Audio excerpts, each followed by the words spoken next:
Mosaic, a daily news program from Link TV, presents a selection of news reports from independent and state-controlled broadcasters from throughout the Middle East.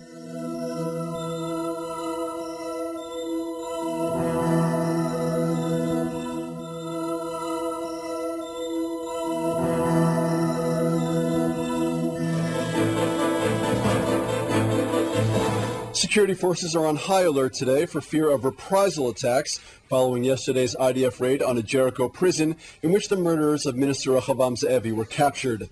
The Shin Bet security agency began interrogating the terrorists today. Yochanan El-Ram has the story. Security, already tight for the Purim holiday, was ratcheted up even higher today when the Popular Front for the Liberation of Palestine terror group threatened to retaliate for the arrest of Ahmed Saadat, leader of the PLFP, and 5 others responsible for the 2001 assassination of Israeli tourism minister Ramady Ze'evi. The operation was undertaken after the Palestinian Authority threatened to free the men. That prompted the United States and Britain to pull out their observers. I would say that the Americans and the British handed Mr. Saadat to Israel, to the Israeli authorities. This is an illegal act. In addition, security forces arrested Fuad Shabaki, who attempted to smuggle a shipload of weapons from Iran to Yasser Arafat in 2002. Palestinian territories ground to a halt today under a general strike ordered by all Palestinian factions to protest the Israeli operation. Shops remained shuttered and schools were closed. Funerals were held today for 2 Palestinian security officers killed in the prison raid. More than 24 other Palestinians were wounded in the fighting. 5 remain in critical condition.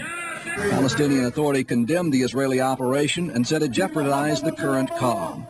We believe that this is a violation of an agreement that is unjustified because the Palestinians have been fulfilling their part of the agreement. And I think that this is a provocation that encourages violent reactions from the Palestinian side. The arrest of Saadat and the others was generally welcomed by most Israelis, but not all. I'm very upset, actually. I'm extremely upset on both ends.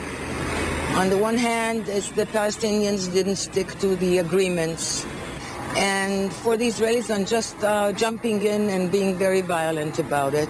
I think it was necessary. Unfortunately, when something like this happens, we're talking about a minister in the government who was assassinated, and there can't be a situation where his murderers are allowed to walk free. And Israel has to do whatever they can in order to be able to prevent that, even if this is what it takes, unfortunately.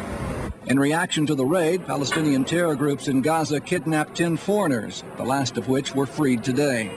Back in Jericho, residents and Palestinian security personnel spent the day picking through the rubble of what had been the area prison. Yochanan El-Ram for IBA News.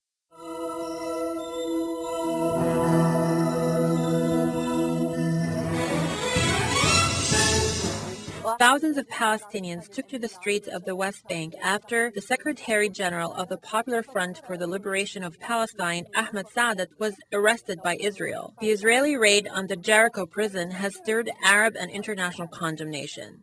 Israeli terrorist attacks against Palestinians have become a daily routine. Today's episode took place in a Jericho jail where Ahmed Saadat, the Secretary General of the PLFP, was held under international supervision. The incident of Ahmed Saadat's and his jailmate's seizure did not pass unnoticed. Palestinians throughout the West Bank staged a number of protests and declared a general strike, paralyzing the entire Palestinian territories. Thousands of angry protesters took to the streets of the West Bank, condemning the Israeli terrorist attack on Jericho. Also, the Palestinian Presidential Office issued a statement condemning the Israeli aggression. The Palestinian President Mahmoud Abbas has cut his European tour short and returned home. He took a first-hand look at the political situation.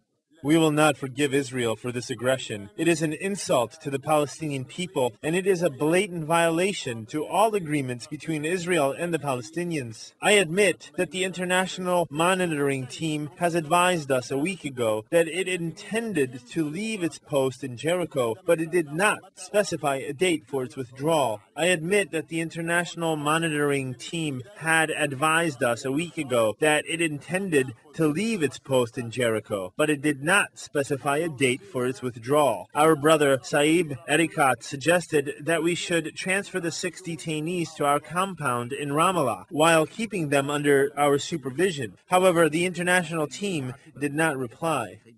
After taking part in a sit-in at the Gaza Strip, the Palestinian designated Prime Minister Ismail Haniyeh held Israel responsible for the safety of Saadat and his comrades, confirming that their abduction violates international laws and accords. Haniyeh also called on the international community to intervene immediately and to protect the Palestinian detainees who were seized from the Jericho prison. The Jericho attack has stirred wide Arab and international condemnations. A number of political parties in the Arab world described the Israeli attack as a heinous crime committed under the auspices of the United States and Britain. Meanwhile, some Iranian newspapers have confirmed that Israel was thrown out of balance after Hamas had ascended to power. Tel Aviv is trying to stir chaos in the Palestinian territories and derail efforts aimed at forming the new Palestinian government. A number of European Parliament members described the incident as a political and tactful maneuver by Israel's acting Prime Minister Ehud Olmert ahead of Israeli parliamentary elections set for the end of this month. China and the Islamic Conference Organization held the American and British administrations responsible for the Israeli attack. They also called on the international community to condemn the attack that will lead to an escalation in the level of violence and extremism worldwide. The withdrawal of international monitors from the Jericho prison did not only expose British and American collaboration with Israel, but it also exposed phony commitment by the international community and its policy of double standards. في العراق ومع تجدد الاشتباكات في مدينة الرمادي غربي العراق دون أن تعرف حصيلة خسائرها النهائية باستثناء تفجير. In Iraq, there were renewed clashes in the city of Ramady, west of Iraq. The number of casualties is unknown. There were also explosions at a number of pipelines. The U.S. occupation forces announced that 2 American soldiers were killed in a battle in the Anbar province in the west without disclosing the location. A spokesman for the British occupation said that a British soldier was wounded by a bomb explosion near his patrol in Basra in the south. 3 Iraqis were killed and 8 others were injured in separate attacks in Baghdad. In Baqouba, 5 Iraqis were killed, including a police officer, and 18 others were injured in 3 separate attacks, including a booby-trapped motorcycle near an Iraqi police patrol and a bomb explosion near a photo shop. The police said that it arrested 20 armed men near the city. تصوير فوتوغرافي وذلك في وقت قالت فيه الشرطة إنها اعتقلت 20 مسلحا قرب المدينة.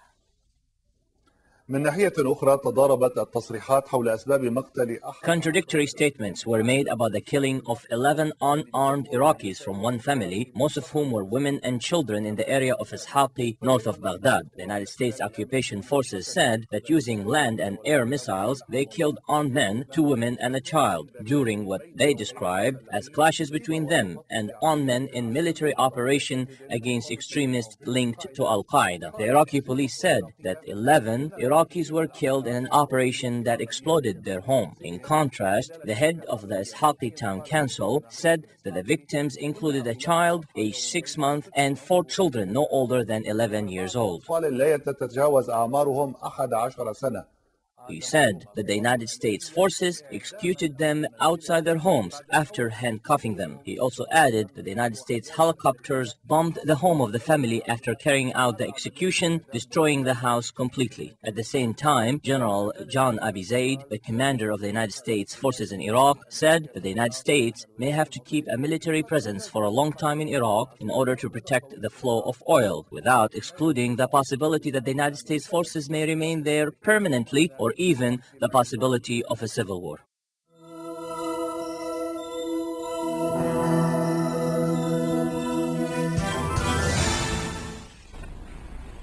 أعلن الرئيس العراقي جلال طالباني في ختام اجتماعات عقدها مع قادة الكتل البرلمانية مساء اليوم.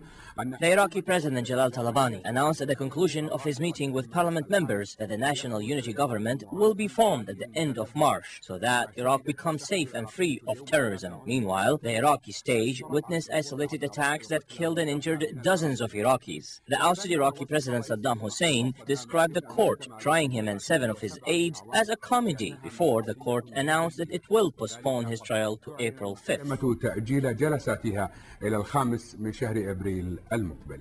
ما تفضلت ساعة كلمة علينا عن القضاء. Amidst the tense atmosphere where heated arguments were exchanged, the presiding judge over the trial of former Iraqi President Saddam Hussein and 7 of his aides involved in the incident of Dujail ordered the second part of the 17th court session be closed off to journalists after Saddam Hussein took his testimony at the defense stand as an opportunity to deliver what the judge called a political speech. In today's first session, Barzan al-Tikriti, Saddam's half-brother and former head of the Iraqi intelligence agency, denied his connection to the Dujail case and described the evidence presented by the public prosecutor as fraudulent. On the political front, President Jalal Taalibani stressed today that the faction representatives reached a consensus on forming a national unity government and that they will cooperate on any future resolutions.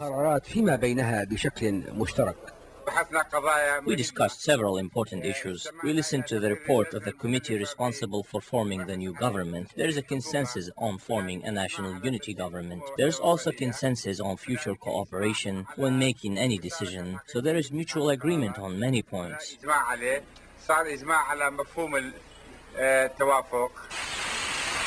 Meanwhile, national security continued to be undermined as more innocent victims were killed or wounded. The U.S. Army announced that a gunman, 2 women, and a child were killed in a gunfire exchange, which included an American airstrike that targeted a house north of the capital. The Iraqi police said that 11 people from the same family, including 6 children and 3 women, were killed during the attacks. Meanwhile, 6 Iraqis, including a policeman, were killed and 23 others were wounded after several explosive devices detonated, including a booby-trapped motorcycle in South Baghdad and the town of Bakuba. In addition, 1 civilian was killed and 2 others were wounded after a car bomb exploded in a restaurant in the Taalibani district east of the capital. The U.S.-led forces announced today that an American soldier was killed in clashes that took place last night in the town of Anbar, west of the country. The British Army also announced that one of its soldiers was wounded and a tank was destroyed after a roadside bomb exploded at an army patrol station in the area of Makol in Basra, south of the country.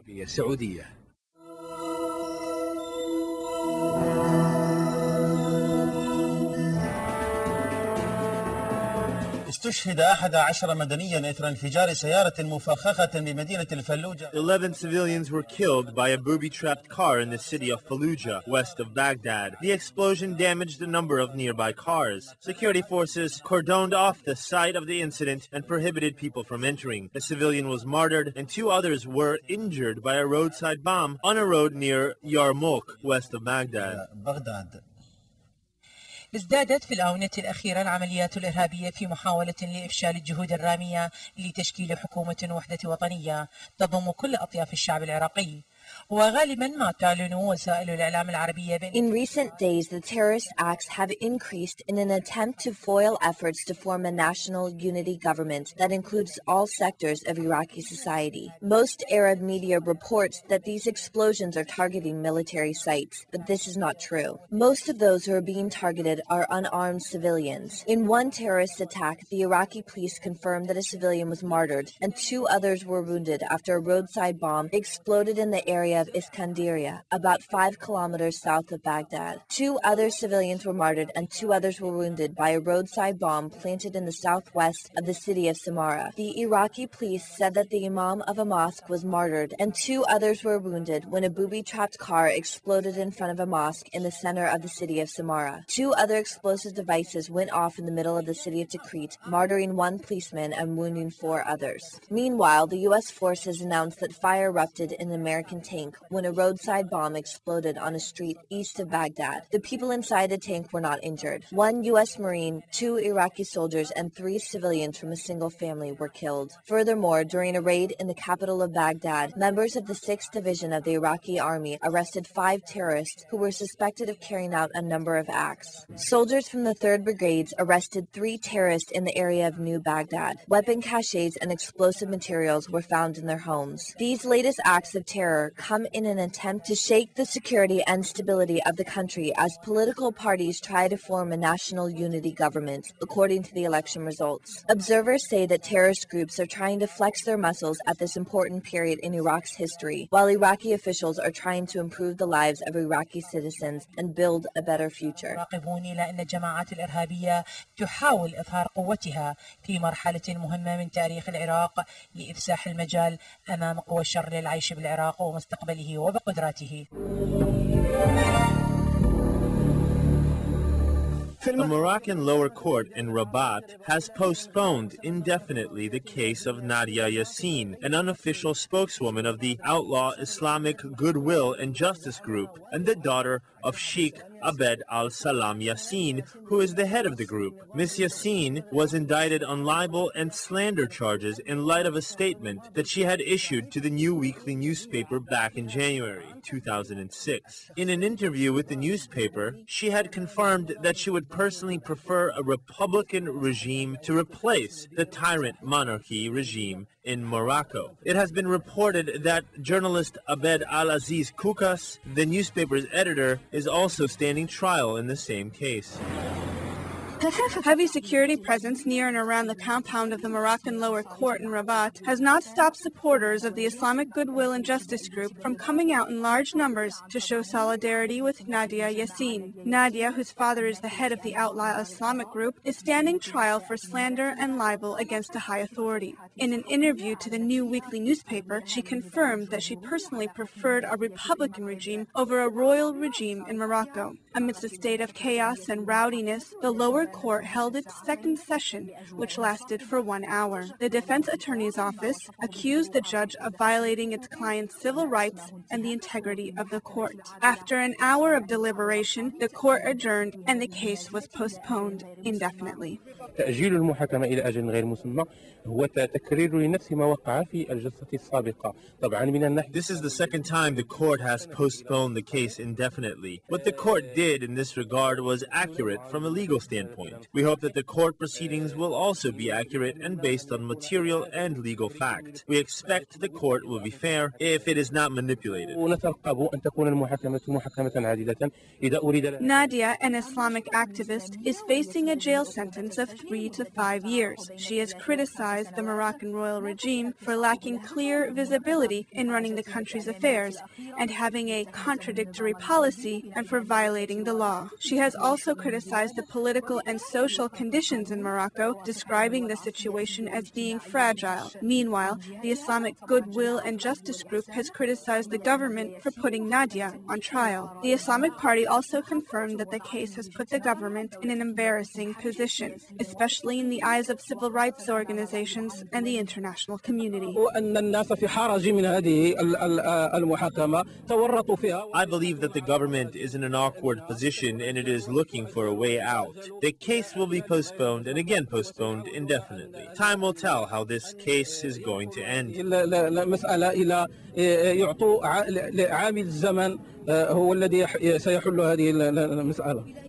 وبعيدا عن محاكمة نادية ياسين لاح التباشير الصدام عاجلا أم آجلا. Away from Nadia's case, it seemed that the Moroccan government has entered a new cycle of conflict with the Islamic Goodwill and Justice Group. Since the beginning of the current year, members and supporters of the Islamic group started to spread rumors that Morocco is about to embark on a regime change in the year 2006. The group has confirmed that the tyrant monarchy of Morocco will be replaced by an Islamic government based on religious principles and prophetic teachings. It also confirmed that the transition will be non-violent and similar to that of a peaceful coup. The Moroccan government undermined these controversial views by the Goodwill and Justice Group by confirming that they only reflect the group's personal interpretations and they are merely wishful thinking. The trial of Nadia Yassin has sparked a new wave of conflict between the Islamic group and the Moroccan government. By prosecuting Nadia, the Islamic Party accused the government of trying to settle old political feuds with the group.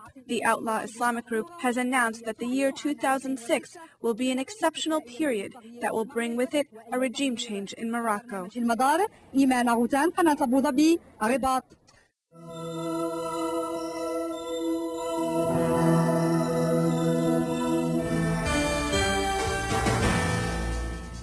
The U.S. government has launched an initiative pledging financial aid to independent media outlets in the Arab world. This has stirred wide resentment and disapproval among Arabs, including Moroccans. Professional and journalism organizations in Morocco have confirmed that the American initiative is part of a White House campaign to impose its viewpoints towards reshaping the Arab and Islamic world. The United States is trying to rally support among independent media outlets in the Arab world. The American government has launched a campaign to grant financial aid to independent Arab news networks. It spent $5 million to improve Washington's image in the Arab world. However, this initiative has backfired, causing Arabs to drift further from Washington. The U.S. image in the Arab world, including Iraq, is very bad because of its corrupted foreign policy. Washington just realized that its image needs to be improved. In fact, it needs a facelift, so to speak. The U.S. intends to accomplish this via the organization of civil society.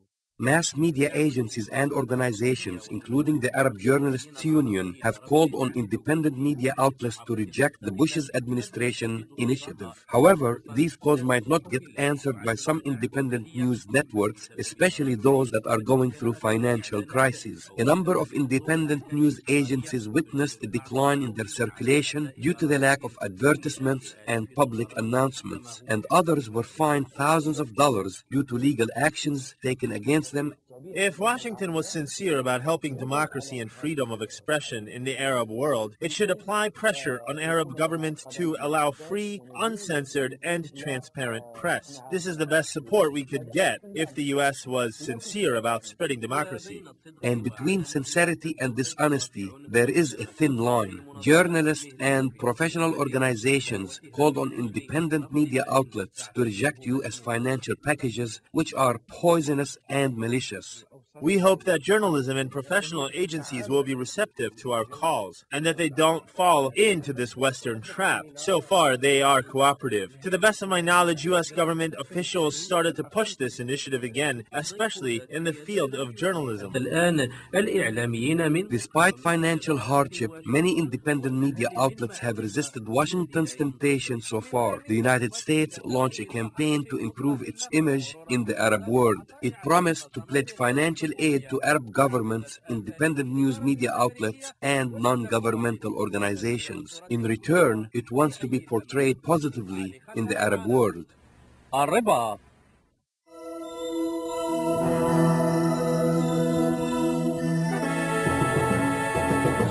and welcome to a new edition of Africa Today. I'm Shenda Bahauddin and these are the main headlines.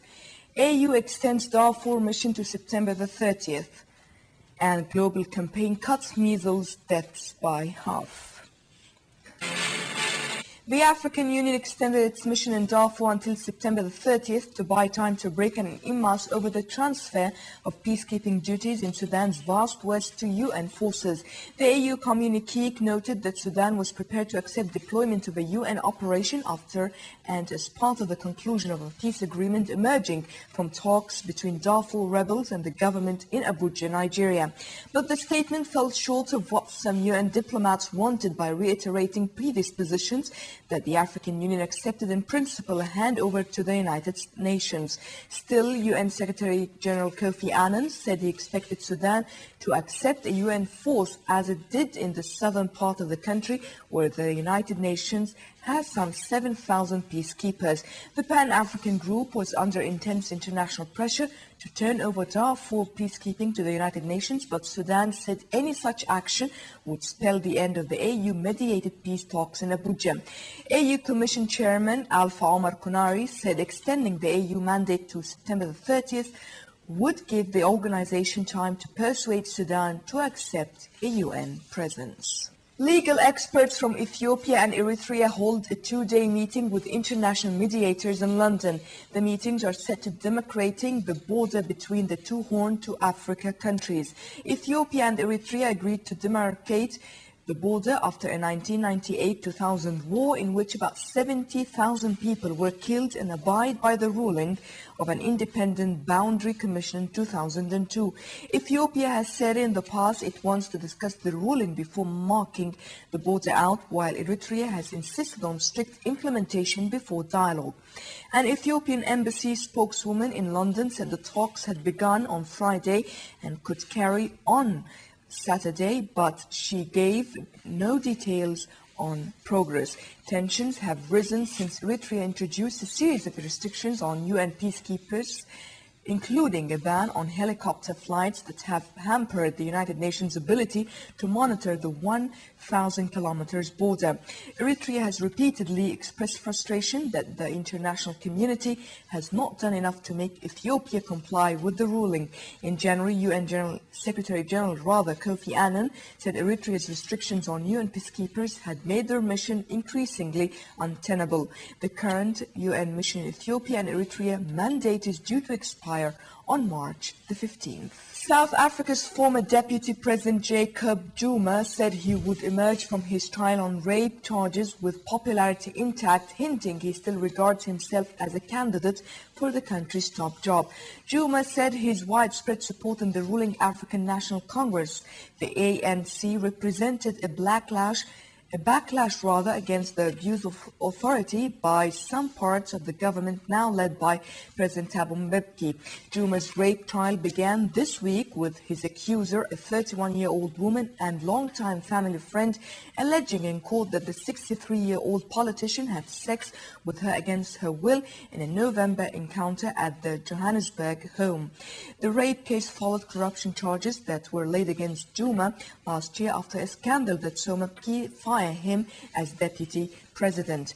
While declining to say on record whether he still saw himself as a candidate for president in 2006, Zuma told reporters that he believed both cases against him were politically motivated and that he would survive with his popularity and his leadership role intact.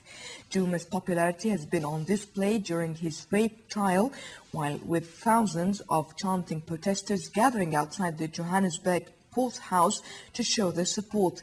Zuma said the protests, which have been criticized by both women's groups and South Africa's cabinet, were a sign that many in the ANC felt government agencies were being used by his political enemies to harass him. With presidential and parliamentary elections set for the 18th of June 2006, UN said the Democratic Republic of Congo must now prepare its citizens for polling day. Supported by UN peacekeepers and the United Nations Development Programme Electoral Assistance Project, 25.7 million Congolese have registered to vote. But most of those registered have never voted or even experienced the democratic process. The DRC has been driven by conflict throughout its history. The country's first Prime Minister, Patrice Lumumba, was assassinated just 4 months after the country achieved independence from Belgium. A series of coups in its first years of existence led to the 3-decade region of Mobutu Sese Seko, notorious for its pervasive corruption. In 1997, rebels took the capital and installed Laurent Kabila as president. Shortly afterward, the nation plunged into civil war, with factions supported from neighboring countries facing off against Kabila's forces. Joseph Kabila, the current president, took the reins of power when his father was assassinated in 2001. With the historic vote just 14 weeks away, UNDP is ramping up its efforts in civic education, a crucial component in preparing citizens for the nation's first free election since 1960. The Bam Bam group, supported by UNDP and a local NGO, performs civil education plays for local communities in the capital, Kinshasa. The head of the UNDP Civic Education Unit said the UNDP has programs like this in all 11 provinces of the DRC. Meanwhile, the Bam Bam play approaches its climax, and though the crowd laughs at the performance antics, the message is a very serious one. After all, the success of the June elections depends on teaching the DRC's brand new voters the process that will determine their nation's future. It is considered the first democratic polls to be held in the country in 45 years. The views expressed on Mosaic are not those of Link TV or its sponsors, but of the broadcasters themselves. Mosaic, is made possible by a grant from the John S. and James L. Knight Foundation, which promotes journalism excellence worldwide and invests in the vitality of 26 U.S. communities, and the William and Flora Hewlett Foundation. Additional support is provided by the Firedoll Foundation and Henry and Virgilia Dakin.